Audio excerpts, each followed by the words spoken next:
It kind of perpetuates the theme that driving a car is good, anything else is bad. It's not the device, it's the rider of the device, and it is their responsibility. A huge PLEV crackdown is happening.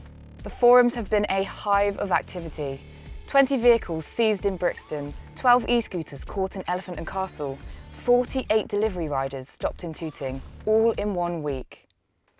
I reached out to Ricardo from Carve UK, an active PLEV forum and charity, and spoke to Rob from Ridables, an organisation advocating micromobility, to find out what is going on. Could you tell me how you saw this crackdown unfurl? Rob, if you could start, when did you see it pop up and how have you been seeing it all unfolding in front of you this past week or so? For the best part of a year, I've had very positive interactions with the police, and I see similar incidences on Facebook. But yes, the past week, I've been watching the Electric Scooter UK forum more than anything, and I'm seeing more and more messages where it used to be maybe 2 or 3 a week. It's now more like 2, 3 a day the past week that's happening. So there's a big effort.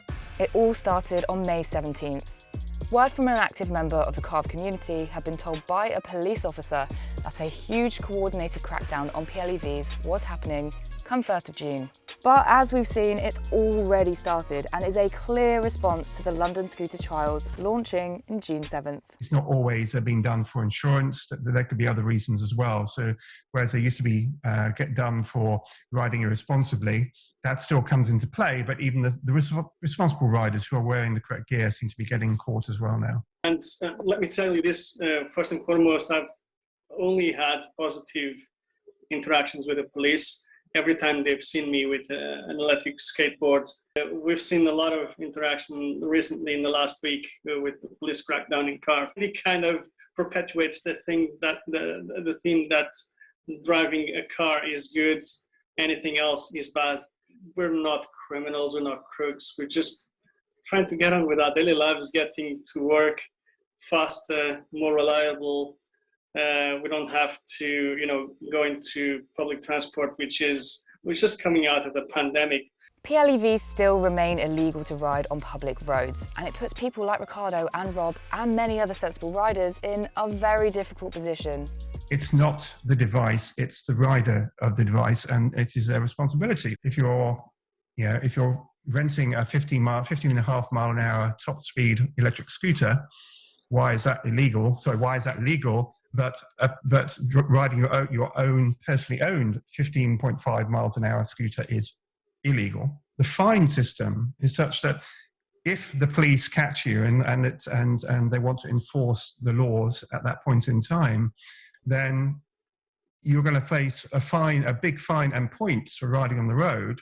Whereas if you're caught riding on the pavement, you'll probably just get a fine and no points. I just want to quickly also just highlight just some of the pictures that we've seen posted on our forums. I'm sure you guys have seen these too, of the 4 police men and women who were crowded around one electric scooter, writing up the ticket or whatever it was.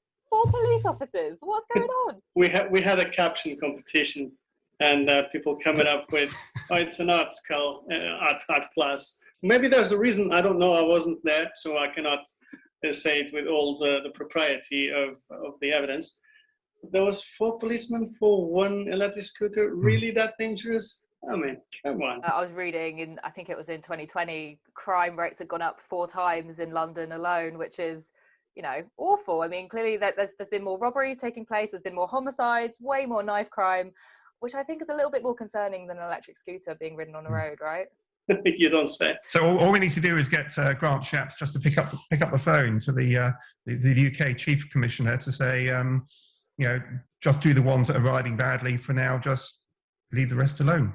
Quick 5-minute call. There you go. We had that video on YouTube. I think the user is called Mike Hart that has the video footage of the police officer arriving to work on his Xiaomi e-scooter on the pavement. I think that's worth noting. I mean, clearly police, we know that Nicola Sturgeon has been, pictured riding one on one of her campaigns, and obviously Boris has been an advocate for them before. Clearly the police, as you've said, you guys have both had really great interactions with the police before, never really had any trouble. these people see the benefits in them. So there are people like any of us. They just because they wear a badge doesn't mean that they don't see the benefits of it. And yeah, to be fair, they don't make the laws. They just try to enforce it. It's not on them to actually, oh, I'm going to be a bad person today, so I'm going to confiscate these scooters. It's not the case. They're just following orders, and I kind of feel for them. electric scooters should not be ridden on pavements, and it's concerning that the authorities seem to be more lenient to it. Recently in the crackdown, some of the incidents posted online have kicked up a stir. What we're seeing at the moment is people are being stopped by the police and they are getting their electric scooters or e-bikes or anything else seized. Usually what I'm seeing is because they haven't got insurance. And I think that's a really, really big topic that I'm sure we could talk about for hours and hours. But what are your thoughts on the way that the police are going about it with flagging you down with insurance? Because obviously no one's got insurance for an electric scooter because you can't get insurance for an electric scooter. Yeah, it's like a catch-22.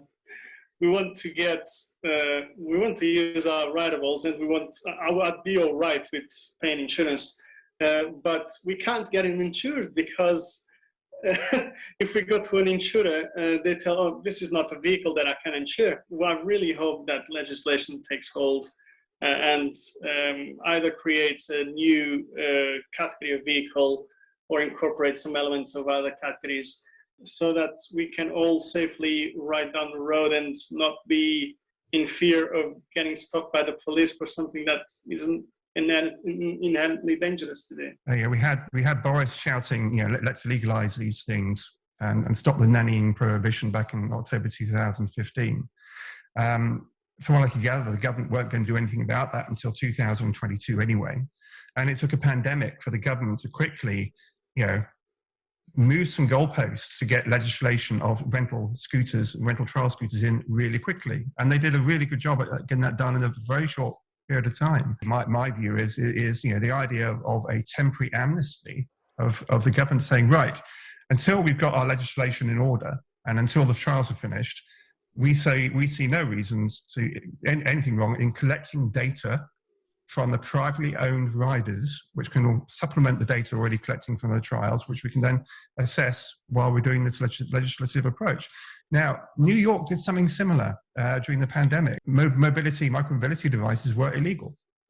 Okay, but the pandemic came along, and New York were in the throes of getting legislation together. They couldn't get it together soon enough to make these devices legal. So that's what they did. They said, right, from X date, we are, the equivalent of amnesty, if you like. We're saying that, these devices are legal. We're telling the police, basically, don't do anything about these devices unless it's dangerous behavior until we tell you so. Yeah. And they sorted out their regulatory framework. The riders avoided COVID. They did wonders for the pollution and everything else. Everybody was happy. And then at one point, I think it was around October last year, maybe November, New York stated, right, legislation is now in place. The amnesty is now lifted, and you now need to abide by these rules. An amnesty should be in place because we've said this so many times. People are voting with their feet right now. You have your EUCs, like Ricardo, you've got your electric skateboard, which is a lifeline for you guys. And, electric scooters are a lifeline for so many people, whether it be key workers or people just trying to get from A to B and not get on a crowded bus or train or tube, in a COVID world where the risk of infection is terrifying, and something's got to give. It still doesn't feel quick enough when you compare ourselves to so many other countries who have regulated micromobility. So besides legislation, what can be done right now? The rental scooters use an app, and that app is providing data on the actual trials. Imagine if the government said, right, to all PLEV owners, they said, right, okay, we will give you amnesty on your devices, a conditional amnesty, that you download and you have this app running whenever you are using your PEV. If the police stop you and you show them that you're running the app, they won't take any further action provided you're riding sensibly. If they stop you and you're not using the app, you put yourself at risk of having a scooter seized, fine, etc. You've got data coming from potentially 300,000 PLEV owner riders. I'll be very interested to see a comparison between the income that the government makes from rental scooter devices, alongside 500,000 or so, probably even more, purchases of PLEVs, associated accessories and safety gear from sales tax.